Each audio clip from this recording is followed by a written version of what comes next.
¿Qué tal? Buenas tardes con todos. Vamos a esperar un par de minutos más. Creo que estamos 40 y ustedes son 50. Vamos a esperar unos minutos más para empezar. Solo comentarles que hay que estar atentos a la clase. La clase no se va a grabar, así que todos tienen que estar atentos. Les puedo preguntar alguna cosa como que si fuese en presencial, pudiera ser en algún momento determinado. Si alguien quiere hacer una pregunta en algún momento muy puntual, yo voy a decir que si alguien quiere hacer alguna pregunta, tendremos algunos temas, porque son como 4 temas que abarca esta clase. Y bueno, y en ese momento cuando yo haga cuando diga si hay alguna pregunta, bueno, ahí comienzan a hacer preguntas, ¿no? Pueden ir apuntando sus preguntas si así lo desean. Si bien es cierto, cuando termina la clase ya por Excel, por defecto, la aplicación te envía la lista. Sin embargo, yo no me voy a fiar de esa lista porque sé que a veces algunos, yo supongo que no habrá nadie en este salón, pero en otros salones, en otros lugares, a veces figuran que están, pero realmente no están. Entonces, en un momento determinado, puede ser a la mitad de la clase, puede ser al final, yo voy a pasar lista y cuando pasen lista, cuando dicen presente, tienen que prender su cámara y prender su micrófono para dar validación realmente a su asistencia. ¿Ok? Entonces yo voy a pasar lista, puede ser a la mitad de la clase, a las 3/4 de la clase o terminando la misma. ¿Ok? Vamos a dar entonces algunos minutos, son 1 y 2, 1 y 5 empezamos la clase.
Bien, chicos, entonces ya somos 46 los que estamos. Por ahí hay alguien más. 48 ya somos. Bueno, espero que completen. Vamos a empezar la clase. Voy a apagar un ratito mi cámara. Vamos a empezar la clase. La clase de hoy, tal como se lo comenté a María, vuestra delegada, ha habido un cambio, ¿no? De clase, de la clase de la doctora Barrutia, que le tocaba hoy día, que era seguridad del paciente, que esa clase se va a dictar el martes, y yo estoy adelantando esta clase de trauma hepático intestinal. que lo dictaba originalmente el doctor Inostroza, pero que por estar por descanso médico, entonces yo estoy asumiendo esa clase. Bien, entonces vamos a... Yo sé, paso, la clase ya está colgada en el aula virtual de hace 2 días. Vamos a...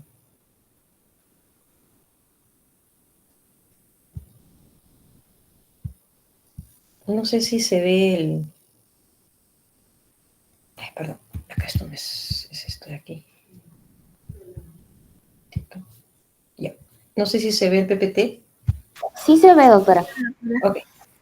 Bien, entonces hoy vamos, esta clase realmente es un complemento de la clase que ustedes van a tener el lunes. El lunes van a tener una clase de manejo de politraumatizado y de trauma abdominal, abierto, cerrado.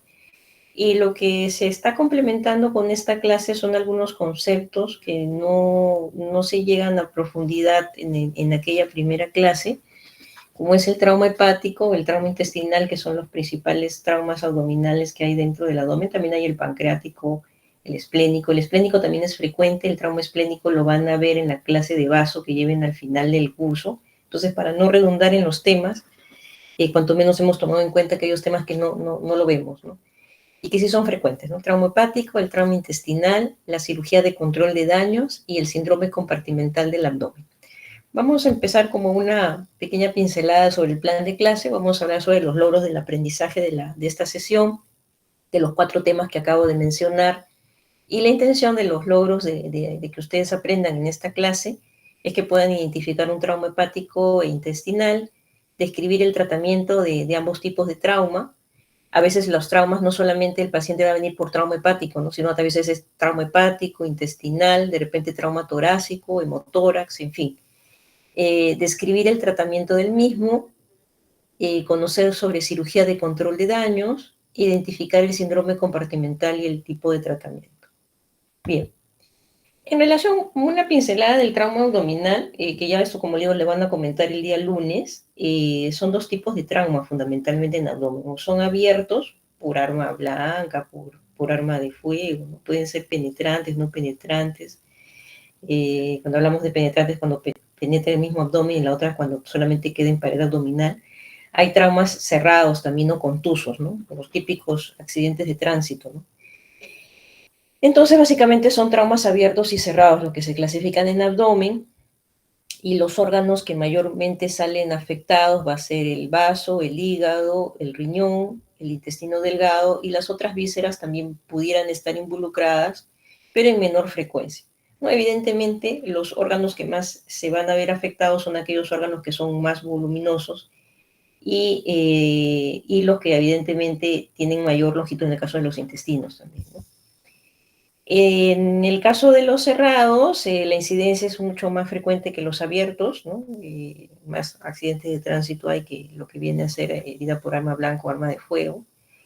Un 80-90% son los traumas cerrados. Las causas más frecuentes son los típicos accidentes de tráfico, ¿no? El tránsito en moto, en auto, atropellos, estando dentro del auto, choques. Y los abiertos, pues arma de fuego, arma blanca. Esto de las estadísticas va a depender de país a país, evidentemente. En nuestro país hoy por hoy estamos viendo una oleada de lo que viene a ser temas de inseguridad, ¿no? Entonces cada vez aumenta más esto. Otros tipos, obviamente, con estos cuando hacen este tipo los festivales de San Fermín, ¿no? A veces hacen algo parecido sobre todo en la zona de las sierras, sobre esto de los toros, y a veces el toro, obviamente, los cuernos del toro, pues generó un trauma abierto en algunas personas, ¿no? Cuando están por ahí, ¿no? El empalamiento, que son menos frecuentes. ¿Se escucha bien ahí, no? Sí, doctora. Okay. Cuando hablamos de traumas cerrados, mayormente, y eso es importante, ¿no? Porque cuando llega el paciente a emergencia, usualmente el paciente a veces no está consciente, a veces está inconsciente, llega shock trauma fundamentalmente, este tipo de pacientes, y viene con el bombero, ¿no? Viene con el bombero, la ambulancia, bueno, o alguien que lo llevó, y ya de por sí cuando te dicen es paciente que llega atropellado, paciente que llega, es copiloto, es el piloto del auto, chocó contra tal bus o viceversa, o te dicen del otro lado paciente que fue agredido por arma blanca, acá calles del hospital o que fue baleado, ¿no? Entonces, cuando uno más o menos ve qué tipo de trauma es, uno más o menos pudiera estar imaginándose dónde están las posibles lesiones o con mayor frecuencia pudieran existir, ¿no? Si estamos hablando de traumas cerrados, más frecuentemente es que existe una lesión en vaso, sobre todo cuando están con el cinturón de seguridad muchas veces, algunas veces no, también solamente por golpe en esa zona, en un 50-60% de los casos, en el hígado el 34%, intestino delgado puede llegar hasta un 5-15%.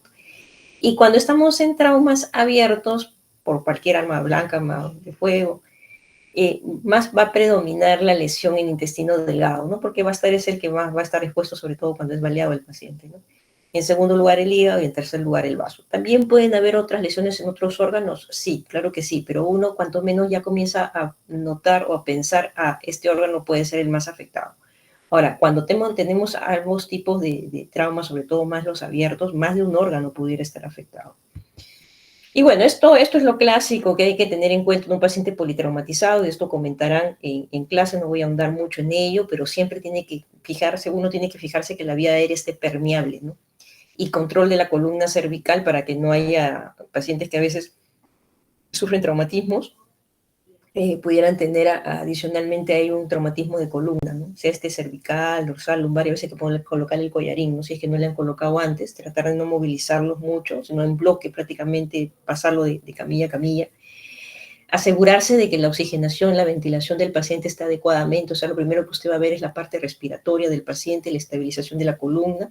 En tercer lugar, el C, la circulación, ¿no? Que haya, obviamente con esto se va de manera concomitante viendo las funciones vitales y probablemente el paciente necesite 2 vías periféricas, ¿no? Y colocar líquidos, cristaloides, en algunos casos van a necesitar de sangre, examinar y ver el tema neurológico, no vaya a ser que se nos esté pasando un traumatismo cráneoencefálico, y con esto siempre examinar a la par también el tema del Glasgow y ver, no vaya a ser que tenga el paciente un hematoma sutural. Y bueno, la exposición de todo el cuerpo para ver justamente todas las lesiones que puedan existir. Usualmente el paciente con un trauma abdominal, a no ser que sea un trauma muy puntual, viene con problemas de un solo órgano. Normalmente el paciente politraumatizado va a venir con molestias de más órganos, ¿no? Por ejemplo, ¿no? Hace un tiempo atrás, cuando es una cosa así muy puntual en algo, el paciente, por ejemplo, hace un tiempo me llegó un paciente que estaba manejando su bicicleta, médico, el paciente estaba manejando su bicicleta, fue a comprar el pan en la mañana muy temprano, y el paciente estaba manejando su bicicleta y por no atropellarlo el perrito hace una maniobra media extraña en la bicicleta y el paciente cae, ¿no? Cae y justo una punta que estaba en la zona del timón, al caer la bicicleta, cae él de una forma medio aparatosa, y él se golpea, justo para mala suerte, él tenía una hernia inguinal derecha, y justo se golpea con el borde del timón, una parte de la bicicleta en esa zona, ¿no? El paciente, por el dolor, a veces estuvo con mucho dolor, pero no fue a la emergencia. A las horas, como continuaba el dolor, va a la emergencia, le toman algunos exámenes, aparentemente todos negativos, y el paciente se va a su casa. Se va a su casa realmente por cuenta propia, porque decía que ya le había pasado, ya le habían puesto sus analgésicos, no le tomaron radiografía. Pero en ese caso, uno puntualmente pudiera pensar en algún órgano que esté a ese nivel, ¿no? Y si si es un saco herniario con un intestino, lo más probable es que se haya hecho daño ahí, ¿no? Y lo primero que habría que tomar en esos casos sería una placa de abdomen, ¿no? De pie de cúbito, para ver si no hay un hemoperitoneo, por ejemplo, ¿no? Evidentemente, si es que están todas sus funciones estables y todo, ¿no? Entonces, cuando el accidente en este caso es un trauma cerrado, pero muy puntual en un determinado órgano, pudiera ser que un órgano esté lesionado. En este caso, después regresó y estaba peor, séptico, y bueno, terminó con lo que había hecho era un trauma intestinal, y se tuvo que entrar en una cirugía laparoscópica y poder controlar una rafía de esa zona con lavado, y ya había una peritonitis de por medio. Diferente a aquel paciente, de repente que se cayó de un segundo, un tercer piso, ¿no? Donde iba a haber traumatismo encefálico, traumatismo torácico, de repente fracturas en la pierna, en el brazo, trauma abdominal, de repente trauma de vaso, trauma de hígado. Entonces, dependiendo del tipo de paciente, es que uno más o menos va a comenzar a ver qué tipo o qué órgano es el que pudiera estar dañado. Esto es un algoritmo que esto lo van a ver igualmente en la clase del lunes, pero más o menos para comentarle algunas cosas, ¿no? Cuando el traumatismo es por arma de fuego, realmente es indicación de una laparotomía urgente, ¿no? En casi 100% de los casos. Excepcionalmente habrá alguno que de repente no vaya de frente a la laparotomía. Que es que de repente solamente tienes orificio de entrada y de salida en la misma pared, ¿no? Sin piel, pared, tejido celular subcutáneo y nada más, pero usualmente el paciente llega, así sea un orificio de bala y un orificio de salida, y no sigue un trayecto lineal, ¿no? Sino es un trayecto muy, muy bizarro, y por lo tanto puede afectar a muchos órganos. Cuando estamos hablando de arma blanca, tenemos que ver si es que hay 6 signos peritoneales. Primero examinar bien la herida, ¿no? Si hay inestabilidad hemodinámica y signos peritoneales, va a cirugía. Si está estable y no hay signos peritoneales, el paciente tendría uno que examinar bien la herida hasta dónde, qué tan profunda es, y según eso siempre pedir un ecofaz o pedir una tomografía en el caso de ver justamente si el órgano está dañado o no. Cuando la herida no logra atravesar el peritoneo, pudiéramos dar el chance de observación. Ahora, cuando el traumatismo es un abdomen abdominal cerrado, siempre es importante, si existe una inestabilidad hemodinámica, vemos si hay signos peritoneales o no, y según eso hacer un ecofaz, y de acuerdo a ello ver si es positivo, va a una laparotomía urgente, y si es negativo va a observación. Con estabilidad hemodinámica, mayormente va a ecografía, tomografía y observación. Cuando hay inestabilidad hemodinámica, obviamente en ambos casos va a tener que recibir fluidos y todo ello, pero mayormente con instabilidad hemodinámica, si no responde a fluidos, va a ir a la laparotomía urgente, y a la vez que está tratando de responder con fluidos, tenemos que hacer todos los exámenes para que finalmente el paciente entre. Y si uno quiere tener alguna ayuda, podríamos hacer un ecofaz siempre en emergencia. De ahí lo importante en general de los traumas, que no esté exento usted cuando sea interno serumista de encontrar o de recibir un trauma abdominal en emergencia, que sí sería interesante y bueno, que se los comenté, me parece, en una clase previa, que tomaran algún curso de ecografía, ¿no? Y tener la posibilidad de tener, todas las emergencias debieran tener cuanto menos una ecografía, ¿no? Para hacer un ecofaz y ver cuanto menos hay líquido, ¿no? Ya aprendes a ver cuál es el líquido y el paciente tiene que estar en sala mayormente, ¿no?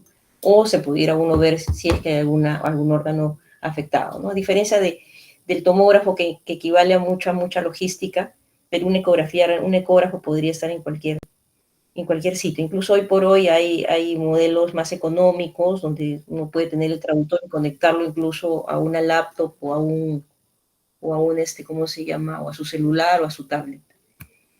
Bien, en relación al trauma hepático. En relación al trauma hepático, ya que es nuestro primer tema, realmente el otro hemos dado algunas pinceladas porque eso lo van a ver mejor en la clase del lunes. Para hablar del trauma hepático podemos revisar esta guía. Realmente lo que viene a ser el trauma hepático está en las guías americanas de la American Association of Surgery of Trauma, que va a darnos algunas pautas. Esta es la WSS, es la World Society of Emergency Surgery, y que nos va a ayudar cuanto menos en lo que viene a ser el trauma hepático. Ahora, dentro del trauma hepático tenemos dos clasificaciones importantes, la clasificación de la Sociedad Americana de Trauma y de la Sociedad Mundial de Emergencias Quirúrgicas. Realmente son parecidas las clasificaciones, y va a ir desde el 1 hasta el 6. 1 es el grado más leve, ¿no? Que se equipara al grado 1 de la Sociedad Mundial, ¿no? Y 6 ya cuando hay un arrancamiento hepático, incluso un desgarramiento, una laceración de vena porta o de arteria o de vena cava, ¿no? Es la lesión vascular, digamos, de alguna manera macrovascular, que va a llegar en un sangrado evidentemente grande, ¿no? Algunos pacientes no salen de esto. La clasificación americana va a estar de trauma hepático, va a estar del 1 hasta el 6, y la clasificación mundial de la Sociedad de Emergencia, la WSS, va a ir desde el 1 hasta el 4, y el 4, tal como lo dice aquí, es cuando puede ser cualquier grado, pero existe inestabilidad hemodinámica. O sea, cualquier grado de la americana más inestabilidad hemodinámica es un grado 4 de la Sociedad Mundial. ¿Ok? Vamos a seguir. Para más o menos entender un poquito más de esta clasificación, que pudiera ser un poquito engorrosa entenderla, vamos a tener según la clasificación americana, vamos a ver todo esto. Vamos a ver este grado 1 y grado 2, y el grado 1 mayormente va a ser un hematoma, o pues acá se ve acá un hematoma subcapsular de menos del 10%, acá tenemos un hematoma pequeñito de menos del 10%, y un desgarro, como ven acá también, un desgarro de menos de 1 centímetro de parénquima. Es un grado leve, no necesita cirugía, no necesita mayor cosa, pero sí observación a ver cómo va evolucionando, ¿no? Y pudiéramos tener un grado 2, ¿no? Que es un hematoma subcapsular, como acá se ve en la figura, de más o menos un 10-50% de la superficie, un hematoma intraparenquimatoso, como en este caso. Ahora, el desgarro ya, la laceración de la cápsula ya es un poco más grande, ¿no? De 1 a 3 centímetros de profundidad, pero menos de 10 centímetros, ¿no? Entonces acá vemos una laceración, cuanto menos en la tomografía, de más de 3 centímetros, menos de 10, y estaríamos clasificándolo como un grado 2, que igualmente pudiera no necesitar tratamiento quirúrgico. Después ya comienzan a complicarse un poquito más las lesiones, ya haciéndose un grado 3, en donde el hematoma subcapsular, como se ve acá, ya es más del 50% de la superficie. Incluso a veces hay rotura de la cápsula. Acá no se ve muy bien la cápsula, pareciera que se ve una tendencia a pronto a romperse. En algunos casos incluso puede haber un poco de líquido, como acá, líquido perihepático. Podemos encontrar un hematoma intraparenquimatoso, como en este caso, igual acá en la figura, intraparenquimatoso, no está subcapsular porque no está pegado a la superficie, está dentro del mismo parénquima de más de 10 centímetros, o una laceración o desgarro de la cápsula de más de 3 centímetros de profundidad. Y esta lesión va a haber un sangrado activo, por eso que vemos que hay líquido ya perihepático, ¿no? Entonces acá sí, probablemente este paciente sí tenga que entrar a sala. El grado 4, ¿no? Es una disrupción que afecta el parénquima en un 25 a 70%, 75% de un lóbulo hepático, ¿no? Vemos acá un gran compromiso, tanto de un lado como pudiera ser del otro lado, ¿no? Acá vemos un hematoma hepático mucho más grande con líquido libre, ¿no? Lesión vascular que va, una lesión vascular pequeña probablemente. Creo que alguien llega. Un ratito, me parece que alguien está intentando entrar. Ok, continuamos. ¿Se ve el PPT ahí? Sí, doctora, sí se puede ver. Ok, bien. Entonces, a veces podemos tener grandes zonas como acá, ¿no? Que se ve una disrupción del parénquima, incluso con problemas de hipoperfusión. Líquido libre se ve periesplénico. Acá en este caso es una disrupción del parénquima bastante, de más del 25%, prácticamente equivale a casi gran parte del lóbulo hepático derecho y líquido libre. Ese es el grado 4. El grado 5 va a implicar la laceración que implica más del 75% de un lóbulo hepático, ¿no? Como en este caso, ¿no? Vemos un gran compromiso que equivale a gran parte del hígado derecho e incluso del segmento 4, o sea, casi del hígado izquierdo, una parte, ¿no? Hay una gran disrupción.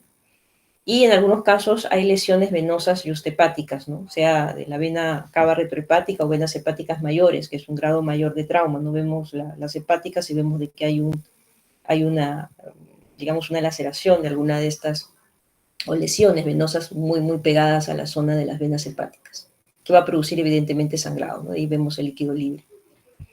Y el grado 6, que es el grado más feo, donde hay una avulsión hepática, ¿no? Un desgarro vascular importante de una vena a nivel macrovascular, ¿no? Acá puede ser de la porta o de la arteria, ¿no? Con evidentemente líquido libre, ¿no? Acá hay una disrupción de la porta izquierda y sangrado, se capta el contraste acá en esta zona, y líquido libre, ¿no? Entonces, más o menos del 1 al 6, evidentemente 1 es el grado más leve, que incluso no necesitaría cirugía, 1 el grado 6 donde necesitaría una cirugía, pero no solamente ello, sino todo lo que significa en el manejo multidisciplinario del trauma. Y a veces estos pacientes incluso no sobreviven por la cantidad de hemorragia que hacen y a veces es imposible poder detener. Y otro punto, cuando ustedes van a ver en alguna guía el término de Blasch positivo, Blasch negativo, es cuando existe extravasación del contraste, lo que indica sangrado activo, ¿no? Como en este caso, ¿no? Se ve que está el líquido, se ve que está el hematoma y se ve que hay la parte de la arteria o la vena que pudiera estar acá y está sangrando, ¿no? Se ve extravasación del contraste. Se debería ver solamente el puntito, ¿no? Pero acá igualmente, ¿no? Se ve que hay extravasación del contraste, esto blanquito que está acá, ¿no? Lo que obviamente se ve en el hematoma, significa que el hematoma está creciendo y cuando ya es travasación significa que hay sangrado activo, ¿no? Cuando a veces, porque hay pacientes que a veces pueden golpearse y hacen el hematoma y paró solo el sangrado, ¿no? Pero cuando hay extravasación o Blasch positivo, significa de que existe sangrado activo y necesitas pararlo de alguna forma, ¿no? Sea embolizándolo o siendo entrando a sala de operaciones para hacer alguna compresión o solucionar el problema. Entonces, según digamos, el tipo de trauma, mayormente el grado 1 y 2 de la clasificación americana es similar al grado 1 de la clasificación mundial y es un trauma clasificado menor, usualmente es un paciente hemodinámicamente estable. El trauma moderado va a ser uno de la WCE de grado 2, que equivale a un grado 3 de la clasificación americana, que también pudiera estar estable. Y dentro de los severos van a estar el grado 3 de la clasificación mundial, que podría ser entre un 4 y 5, que pudiera estar estable, pero ya yéndose a la inestabilidad. Y un grado 4 de la sociedad mundial es similar a la 1 a 6, pero que sea hemodinámicamente inestable, ¿no? Esas son más o menos las clasificaciones que se tienen. Cuando hablamos de inestabilidad hemodinámica o no estabilidad hemodinámica, estamos hablando de una presión arterial sistólica de menos de 90 milímetros de mercurio, con evidencia clínica de choque hemorrágico por vasoconstricción cutánea, ¿no? Piel fría, húmeda, disminución del llenado capilar, alteración del nivel de conciencia y o falta de aire, o pudiera ser que el paciente pudiera tener más de 90 de presión sistólica, pero requiere infusiones, ¿no? Transfusiones, embolos, vasopresores, existe un exceso de base de más de menos 5 milimoles por litro, o recurrimiento de transfusión de al menos 4 paquetes globulares dentro de las primeras 8 horas, ¿no? El paciente ya comenzó con las transfusiones, usted lo encuentra cuando ya comenzó con las transfusiones, y puede ser que esté en más de 90 porque obviamente está funcionando en algo las transfusiones, pero cuando comienzas a ver de que ya necesita más de 4 paquetes, cuando tiene un exceso de base de menos 5 y está utilizando sustancias vasopresoras, significa que ya existe inestabilidad hemodinámica, solo que lo estás compensando. Y cuando se dice que hay una respuesta transitoria a los fluidos o a lo que se le coloque al paciente, ¿no? Cuando existe una respuesta inicial a la reanimación, el paciente ingresa por emergencia, obviamente está chocado probablemente el paciente o con una taquicardia importante, y entonces tú comienzas con una perfusión, colocarle 2 venas periféricas, mientras que el otro colega está colocando un CBC, pero mientras tanto se colocan las 2 venas periféricas, que es lo más fácil de colocar, mucho más rápido, y se están poniendo 2 sustancias, 2 cristaloides, seguramente un frasco en cada lado y hacerlo a chorro, ¿no? Pero ¿qué pasa, no? Le das una adecuada reanimación con líquidos, pero luego, evidentemente, como existe una pérdida sanguínea constante, es difícil de que continúe en esa misma estabilidad y comienza nuevamente a pesar de haber respondido en un primer momento a mejorar su presión, a pesar de darle la infusión con cristaloides, o incluso comenzar con paquetes globulares, el paciente nuevamente comienza a entrar en hipotensión. Y entonces esto igualmente lo han visto en la clase de shock, y es que más o menos uno, dependiendo ciertas características de la frecuencia cardíaca, de la presión arterial sistólica, de la frecuencia respiratoria, de la diuresis, del nivel de conciencia, uno más o menos va a poder ver si este shock que tiene el paciente es un clase 1, 2, 3 o 4. En la clase 1, como ustedes bien conocen, ¿no? La pérdida es de hasta 750 cc, ¿no? Y normalmente es aquel paciente que está con una frecuencia cardíaca de menos de 100, una presión arterial sistólica normal, una frecuencia respiratoria dentro de límites normales, una diuresis de más de 30 mililitros por hora, y en este caso se repone con cristaloides. En aquel paciente que ya es un grado 2, es aquel que se sospecha de que este grado 2 se sospecha porque tenemos una frecuencia cardíaca que es más de 100, no es menos de 100 como en el grado 1, en la clasificación, en la clase 1, y va de 100 a 120, ¿no? Aparentemente una presión sistólica normal y una frecuencia respiratoria ya comienza a ir aumentando, ¿no? De 20 a 30 y la diuresis va disminuyendo, ¿no? Cuando estemos con estos signos, el paciente se torna ansioso, ya estamos perdiendo aproximadamente entre 750 y 1500 cc, estamos hablando de un adulto, ¿no?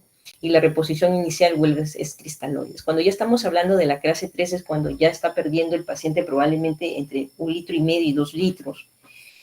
Y ahí la frecuencia cardíaca va a estar a más de 120, menos de 140, la presión arterial sistólica y ahí comienza a disminuir.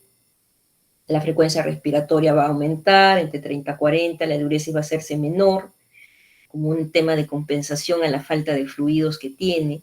Y en este caso, sí necesitamos tanto de cristaloides y ya de sangre, ¿no? Reponer, ya no solamente con cristaloides. Es un clase 4, más de 2000 cc, que es lo que se ha perdido.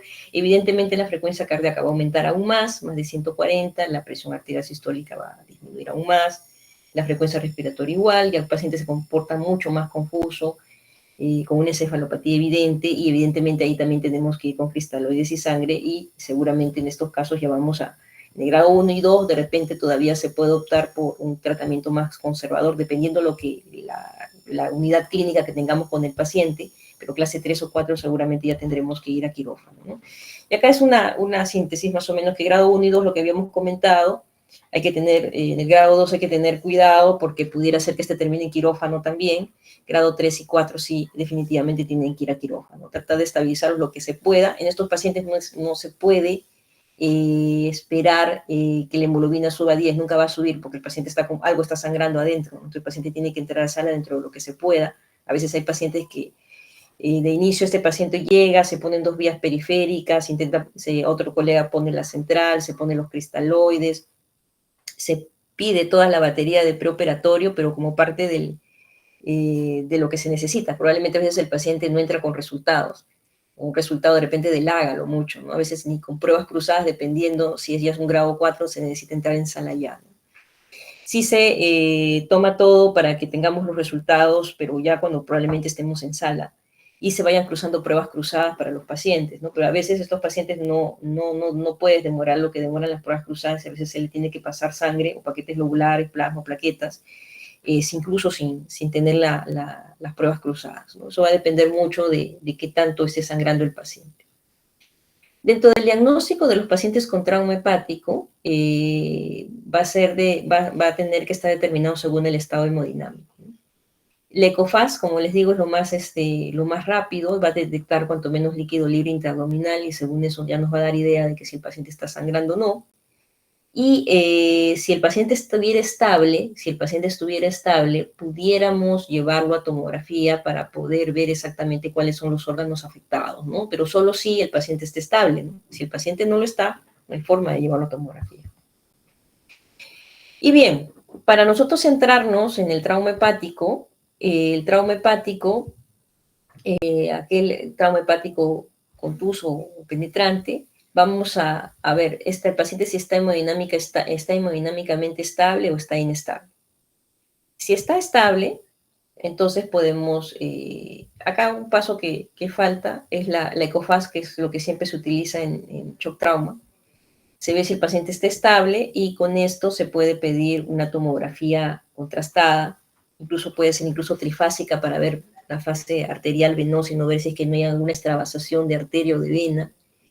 Y se hace una exploración local de la herida, ¿no? Si es que es una herida penetrante, no es un trauma, digamos, abierto, vamos a ver si es una herida por arma blanca, sobre todo ver si es que ha logrado llegar a cavidad, ¿no?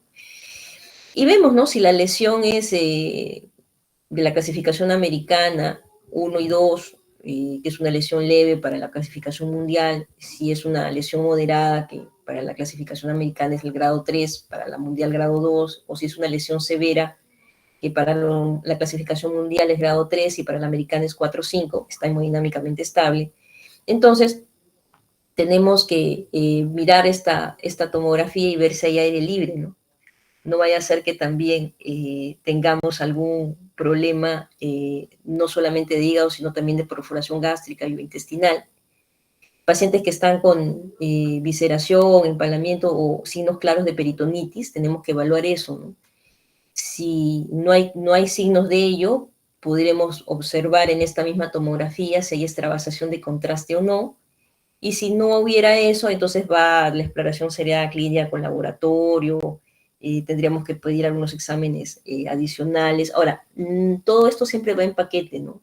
Esto va dirigido al trauma hepático, pero si el paciente viene politraumatizado, tenemos que agregar una tomografía probablemente tóraco-abdominopélvica y radiografías, ¿no?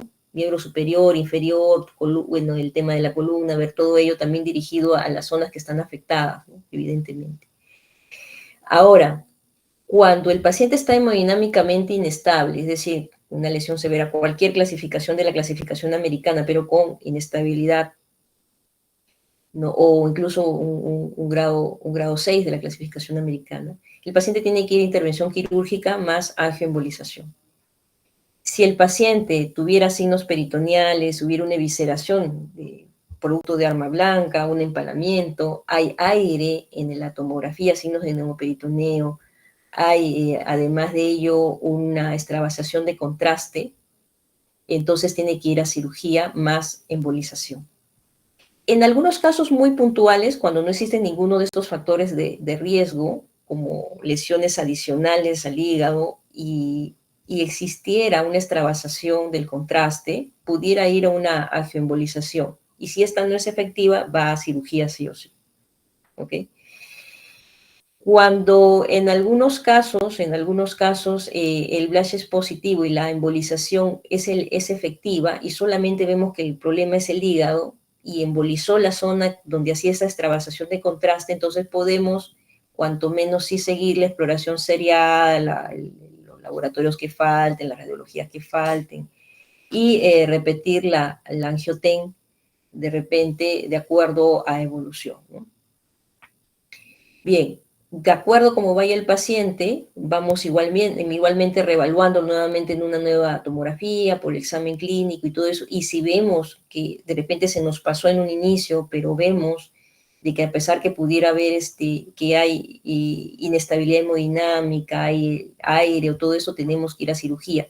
Si vemos de que este paciente esté estable y hay ausencia de aire, de gas, de neumoperitoneo, de peritonitis, de engrosamiento mural de la pared intestinal que nos pudiera simular de que existe un trauma intestinal adicional, ¿no? Entonces, en esos casos, si no hay ninguno de estos signos de riesgo, entonces podemos continuar con un manejo conservador, es decir, no quirúrgico, ¿no?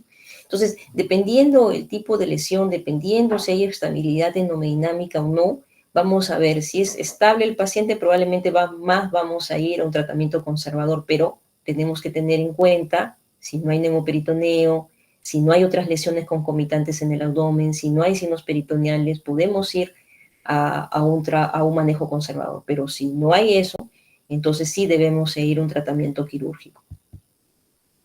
¿Cuáles son los criterios para manejo no operatorio, es decir, conservador? Cuando hablamos de conservador, nos referimos que el paciente esté en UCI, nos referimos que es un paciente que está recibiendo cristaloides, que está siendo transfundido con paquetes lobulares, probablemente plaquetas, plasma.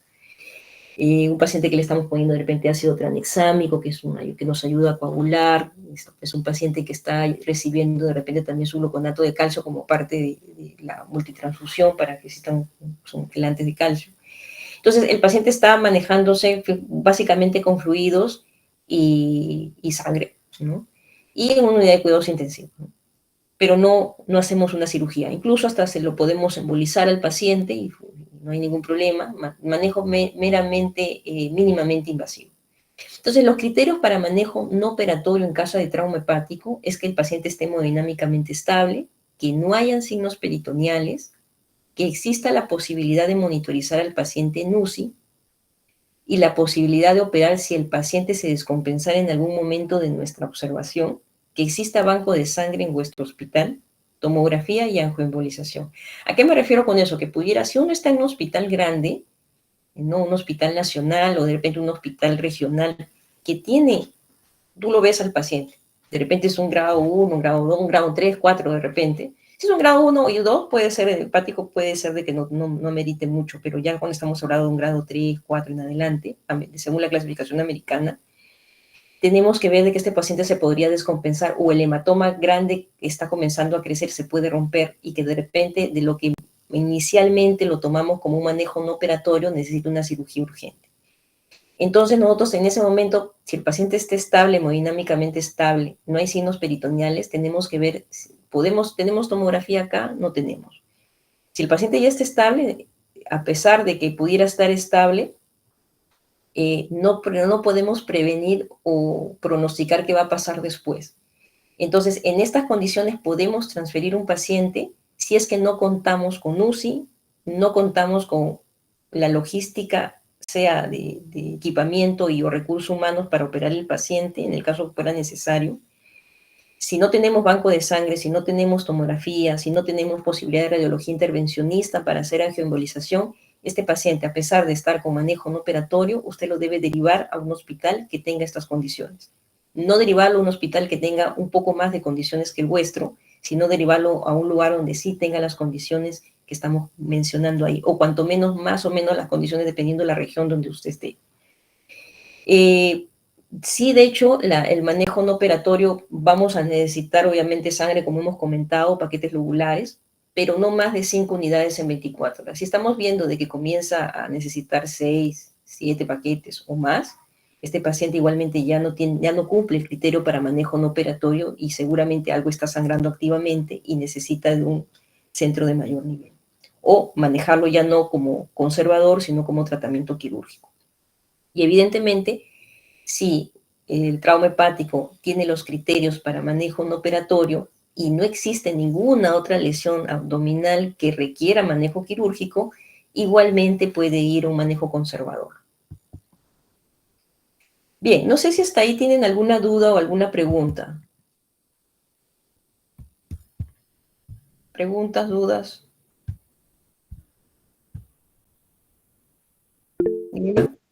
Sí, Sandra. Doctora, en el cuadro que está debajo de extravasación de Blues, donde se compara el mundial y amenaza, en estable también se considera al 1 y al 4. A ver, vamos a ver.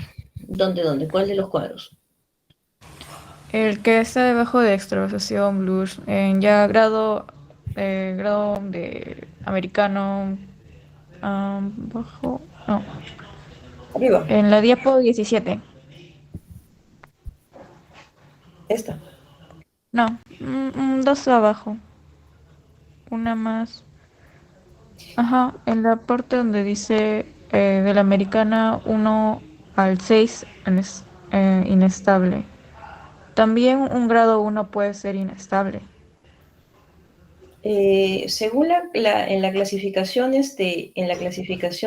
mundial, cualquier grado de la americana que estuviera inestable es considerada grado 4. O sea, acá es un cuadro comparativo en lo que respecta a la clasificación americana y lo que respecta a la clasificación mundial. Entonces, el grado 1 de la clasificación mundial es lo que viene a ser el grado 1 y 2 de la americana. El grado 2 de la mundial vendría a ser el grado 3 de la americana. El grado 3 de la mundial viene a ser el grado 4 o 5 de la americana. Y el grado 4 es cualquiera, es decir, pues ponen del 1 al 6, ¿no? Cualquiera de los grados de lesión de la americana, pero que tenga inestabilidad hemodinámica. Eso es lo que quiere decir este cuadro. Que es más o menos lo que comentamos al inicio. Ujú. Y un paciente de grado 1 también puede estar hemodinámicamente inestable, ¿cierto? Es poco probable, la verdad, salvo que, pero pudiera, raro, pero pudiera, pero fácilmente se va a compensar, ¿no? Ahora, Ujú. recordemos de que también habrá que ver esa inestabilidad hemodinámica si se debe al hígado o al órgano, por ejemplo, ¿no? De repente tiene doble traumatismo, ¿no? Hepático y renal o hepático y esplénico. De repente el grado 1 no tiene mayor repercusión, pero de repente el vaso sí que está sangrando y por lo tanto hay inestabilidad hemodinámica. Está bien, doctora, gracias. Bien. ¿Alguna otra pregunta, chicos? A ver. Sí, Eddie. Sí, doctora, una consulta. Con respecto al cálculo de la pérdida sanguínea, basándose en la presentación inicial, nos menciona, ¿no? De la clase 1 hasta el 4, según el grado de pérdida. Por ejemplo, en el serum o en alguna otra locación donde no se tenga tanta complejidad, ¿cómo yo podría evaluar qué tanto o cuántos mililitros, ¿no? O cuánto, más o menos una cantidad aproximada, cuánto perdió el paciente? Pero vamos a mirar un ratito. Vamos a ver aquí. Se ve PPT, ¿no? Sí, doctora. Realmente tú necesitas solamente monitorizar funciones vitales y examen físico, examen neurológico prácticamente, ¿no? Porque, cosa, para poder clasificar el shock, en cualquiera en este caso el shock hipovolémico, lo que tienes que saber es frecuencia cardíaca, mides la frecuencia cardíaca del paciente, mides la presión arterial, tanto la sistólica como la diastólica, mides frecuencia respiratoria. Paciente, cuando está politraumatizado, usualmente le colocas una sonda Foley, a no ser de que hubiera un trauma a nivel uretral, ¿no? Pero si no, va con sonda Foley de inicio. Y entonces obviamente calculas más o menos la diuresis. Y el nivel de conciencia, si está ansioso, confuso, letárgico, eso lo vas a hacer conversando con el paciente, ¿no? Entonces, en base a esos criterios, que no necesitas de mucho realmente, no necesitas una tomografía, nada, más o menos con estos parámetros clínicos, uno más o menos puede tener una idea de lo que se está perdiendo, ¿no? Y en base a ello, uno puede clasificarlo en 1, 2, 3 y 4, dependiendo, y según eso uno va comenzando a reponer. Ahora, de inicio siempre vas a reponer con cristaloides, ¿no? Pero realmente no necesitas mucho para poder saber qué clase es y tener una estimación de la pérdida, ¿no? No sé si ahí se logró entender. Ya, entonces, más que en base a los hallazgos, es una manera más indirecta de obtener el grado de Sí, pérdida, ¿no? es como una estimación de la pérdida, ¿no? Y no necesitas mucho, una estimación, no significa que sea lo que estás perdiendo, pero es más o menos lo que se estima que se pierde de acuerdo digamos, a sus funciones vitales, fundamentalmente, ¿no? Y a su estado neurológico y diuresis, ¿no? Ya. De hecho, sea de paso, estos 4 parámetros de funciones vitales, diuresis y nivel de conciencia son básicos de examinar en cualquier paciente, más allá del tema del chocal, ¿no? Eso te orienta mucho en qué paciente estamos viendo, ¿no? En cualquier paciente, con cualquier patología, ¿no? En general.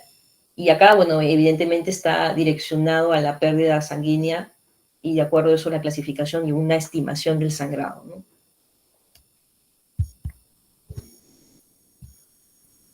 Bien.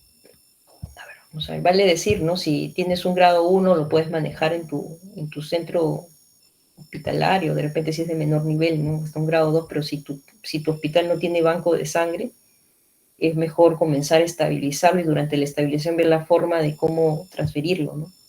Porque si estás en clase 1, bueno, puedes darte todavía el tiempo, pero si ya estamos hablando de un clase 2, un grado 2, este paciente deberías, mientras que lo estás estabilizando y poniéndole todo lo que fuera necesario, ya ir viendo la transferencia si es que tu hospital no tiene banco de sangre, previendo que llegue una clase 3 y necesites sangre, y cuando necesites la sangre no la vas a tener. Es en el caso cuando estén haciendo su serón, están en Chumbivilca, en el centro de salud de Chumbivilca, y no van a tener opción. Entonces ahí solamente poner 2 vías periféricas.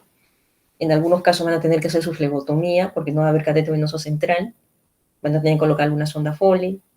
Van a tener que examinar bien al paciente, estabilizar al paciente, poner férulas y inmediatamente transferirlo a un hospital, ¿no? Porque realmente estos pacientes son para monitorizarlos en un hospital. Y dependiendo del grado de shock, más o menos, uno también tiene que orientarse hacia qué hospital, ¿no? Bien, si no hay más preguntas, continuamos.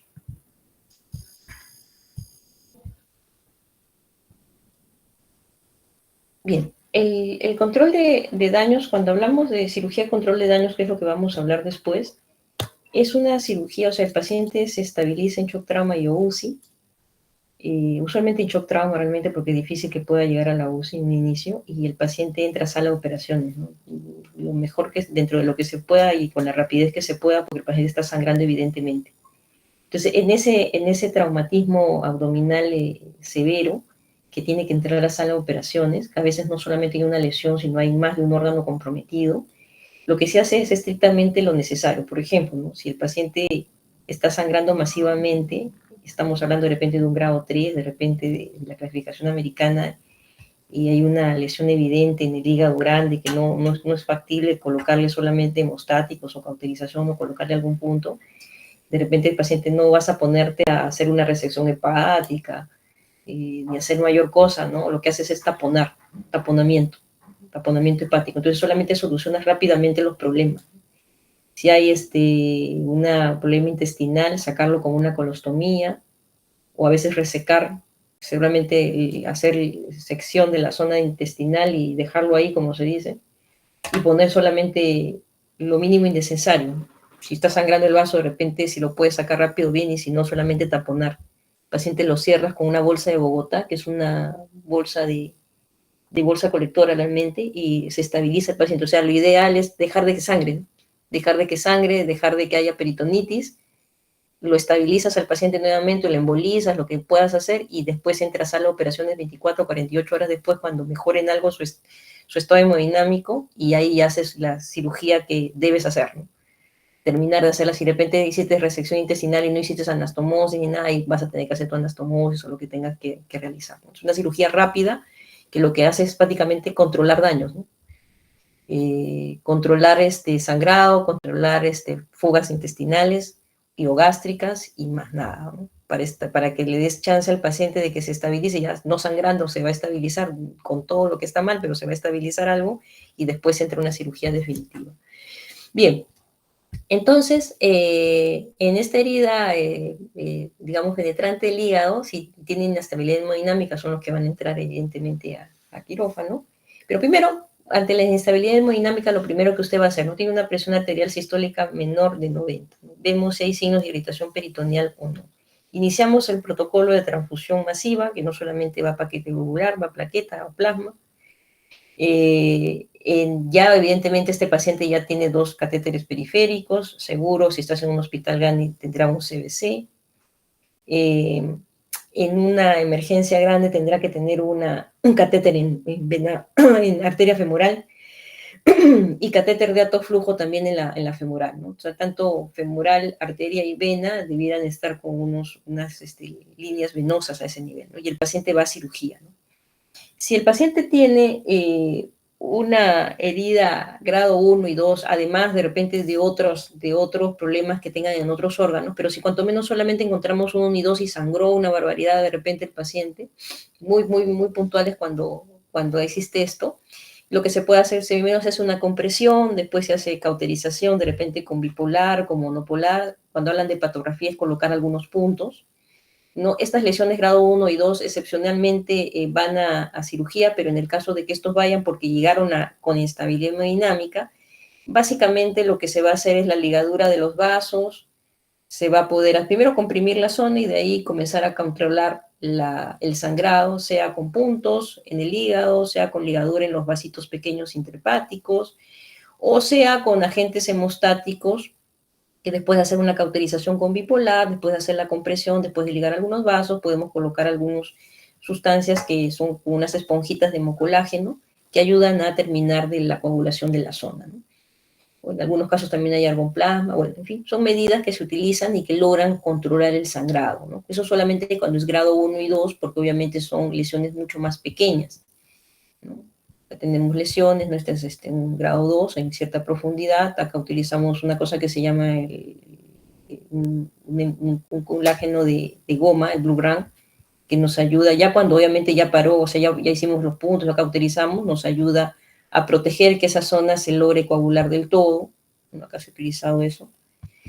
O una hepatografia, podemos hacer algún punto simple o puntos en U, como hemos hecho de repente en los conejos, ¿no? Eso es cuando es grado 1 y 2, ¿no? Que es menos complejo. Pero después, cuando existen heridas complejas, grado 3, del grado 3 al grado 5, que estamos hablando de hematomas grandes, ¿no? De más del 50%, de laceraciones intrahepáticas importantes, ahí ya no va a parar el sangrado solamente con hemostáticos, con puntos, no. Ahí ya no va a parar solamente con ello.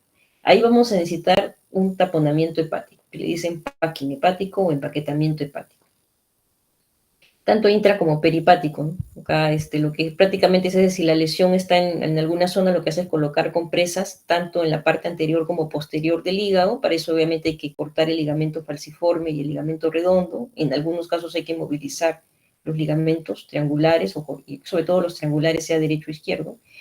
Y lo que vamos a hacer es colocar compresas, ¿no? Gasas.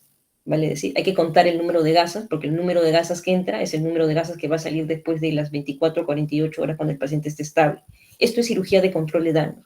Es decir, yo no voy a ser capaz de lograr, de repente si sangra todo el lado derecho, no voy a hacer una hepatectomía, el paciente se muere. No me va a dar tiempo. Y entonces lo que tengo que hacer es parar el sangrado. ¿Cómo lo paro? Taponando, ¿no? Hay una técnica para hacer este taponamiento. Y bueno, si el sangrado para, entonces el paciente, si hay una lesión más de otro órgano, se soluciona y el paciente entra a la UCI para ser monitorizado y lo que se hace es una embolización, de repente se hace una angiografía, se ve que hay algún sangrado de algún sitio, una extravasación del contraste y se emboliza por radiología intervencionista. Entonces, si se junta el taponamiento hepático, que por sí solo podría solucionarte, de todas maneras se toma una angiografía, si se ve de que no hay un sangrado activo, no se hace nada, si se ve que sí existe todavía un sangrado activo, se hace una embolización. Pero ¿qué pasa cuando el sangrado continúa? ¿No? ¿Qué pasa cuando el sangrado continúa, a pesar de hacer el packing hepático? Entonces, si el sangrado continúa, tenemos que hacer esa maniobra de Pringle que comentamos en la clase de técnica operatoria, ¿no? Porque cuando abríamos el epiplon gastrohepático, pasábamos nuestro dedito, una cintilla, algo que pudiera comprimir esta zona, un clamp, ¿no? En el video que vimos en técnica, pues se ponía una cintilla, se ponía un tubito, ¿no? Y uno ajustaba el tubito con la intención de comprimir justamente el hilo hepático, ¿no?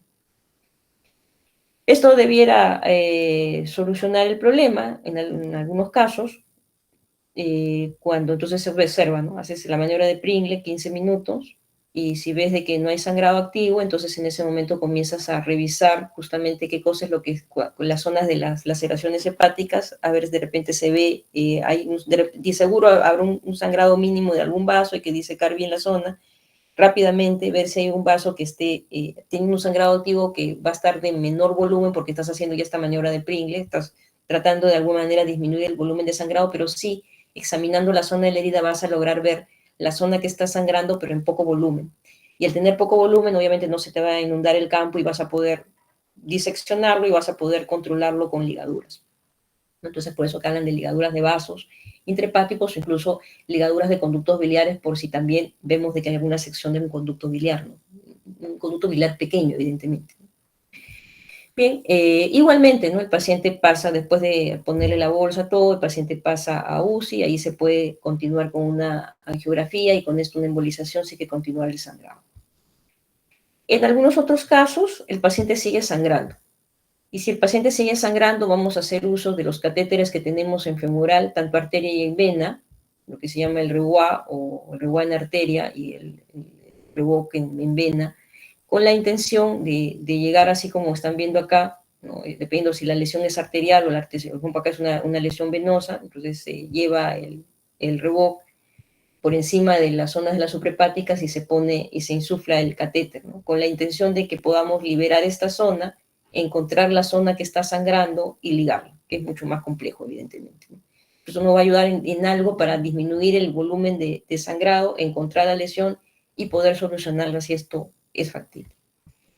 Y bueno, y finalmente en estos pacientes con cirugías de controles de daños, lo que vamos a hacer, si fue el grado 1 y 2 que pudimos controlarlo sin ningún tipo de taponamiento, es decir, con sustancias hemocolágenas, con cauterio, con monopolar, con bipolar, con suturas de repente, y no necesitamos colocar este taponamiento ni nada de ello, pudiera cerrarse el paciente de una manera normal, ¿no? Y no hay otra, y las lesiones que de repente ha tenido el paciente le hemos podido solucionar en el momento, de manera definitiva, podemos cerrar al paciente de una manera convencional, ¿no?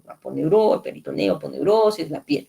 Pero en el caso que hemos dejado un empaquetamiento, o sea, en el hígado, o sea, en algún otro órgano, hemos hecho solamente cirugía de control, hemos solamente hecho resección de repente de intestino, colostomía, pero no hemos solucionado todos los problemas, solamente los problemas que en ese momento están amenazándolo para que pueda seguir viviendo el paciente. Entonces, nos va a obligar a que el paciente ingrese nuevamente a sala de operaciones en 24 a 48 horas. Entonces, colocamos esto es la bolsa de Bogotá.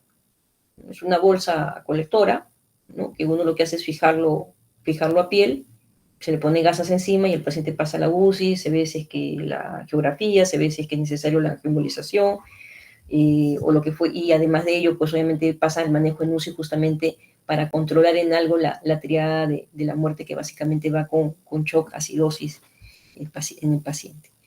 En otros casos podemos poner algo que se llama el VAC, como acá lo ven. El VAC es una especie de cerrado, como ustedes ven acá, con unas esponjas, y se pone acá con una laminilla, este es un plástico, y se coloca este catéter que va a ayudar para absorber las secreciones, ¿no? Que pueden existir. Esto es una forma mucho más rápida de poder cerrar la pared, esta es una forma un poquito más compleja de poder no cerrarla, sino tenerlo momentáneamente para que vuelva al cierre definitivo de la pared en 24 o 48 horas. Bien, más o menos vamos a ver acá un vídeo.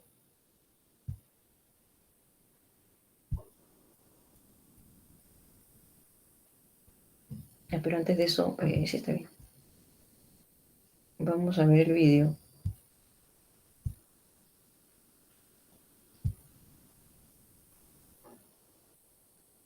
¿Se ve el vídeo?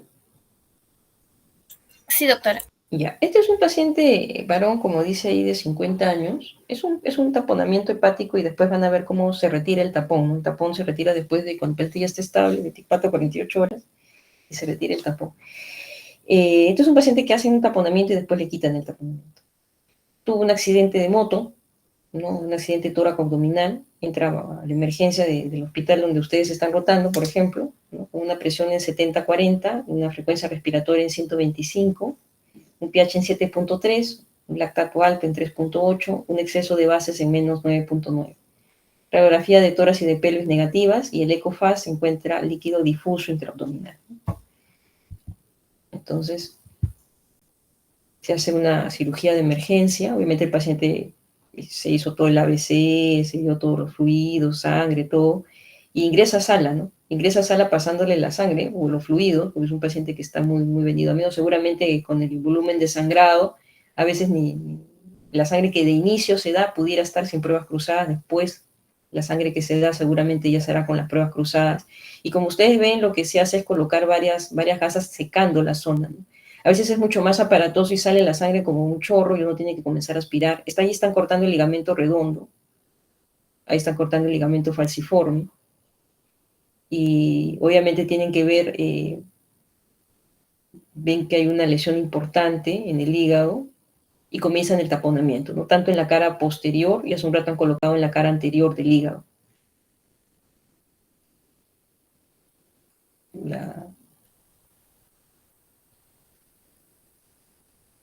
Como ustedes también es un taponamiento hepático, ¿no? Una lesión amplia en el hígado y están colocando. Las otras gasas que vieron como entraron para sacar, para absorber la sangre y para retirarlas, ¿no? Las que quedan solamente son las del hígado, aparentemente era el único órgano que estaba afectado, y lo que hacen es colocar acá ellos tienen otra forma de colocar la bolsa de Bogotá, ponen ellos así nada más, en el caso de nosotros colocamos la bolsa de Bogotá como lo han visto hace un momento, ¿no? El paciente de ahí entra a la UCI, embolización en este caso se toman su tomografía, ven si no hay blush o extravasación del contraste,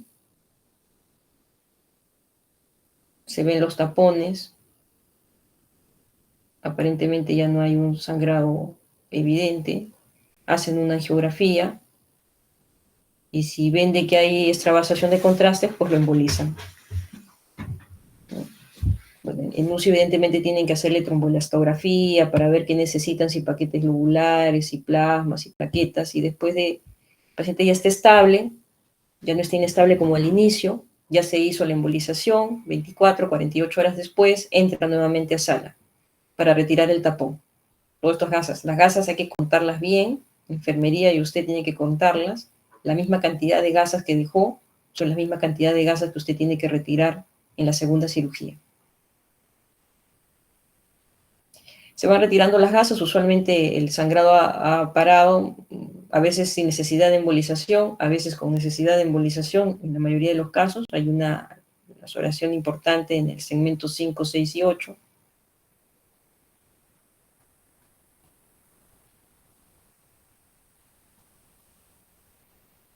En este caso están haciendo una colistectomía para ver si es factible controlar de repente alguna cosa adicional. En algunos otros casos también para ver si es que no hay problemas en la vía biliar. En el caso de que lo hubieran notado, ¿no? A veces si hay sustancia, hay bilis, ¿no? De repente, ¿no?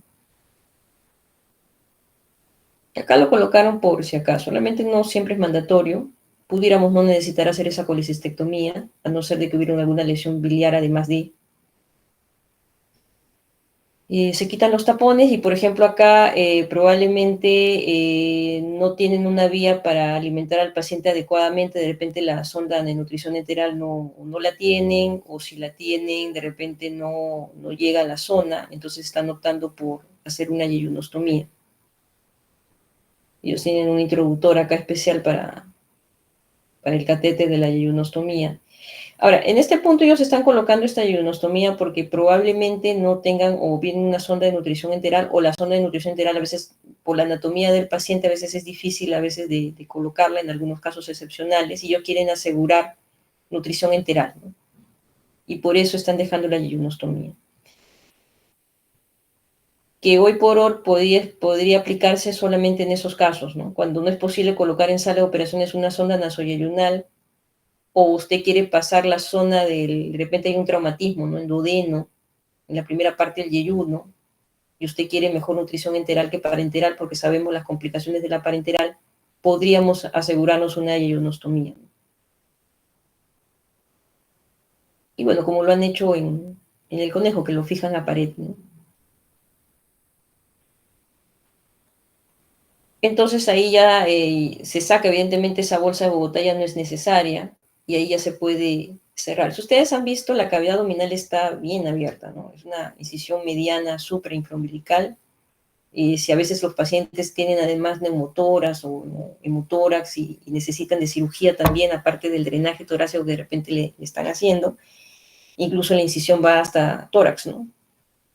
Tóraco abdomino pélvica. Ese es lo que han visto en su momento, su sonda de yeyunostomía. Y ven, ¿no? El trauma hepático ha sido un grado 4, en ese momento no se ve extravasación del contraste. Se ve todavía evidentemente los hematomas, pero ya no hay sangrado activo.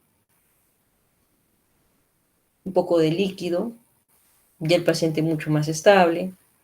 Y tampoco, pues, ya se vio también en la cavidad abdominal, pero vemos el hematoma, no es poca cosa.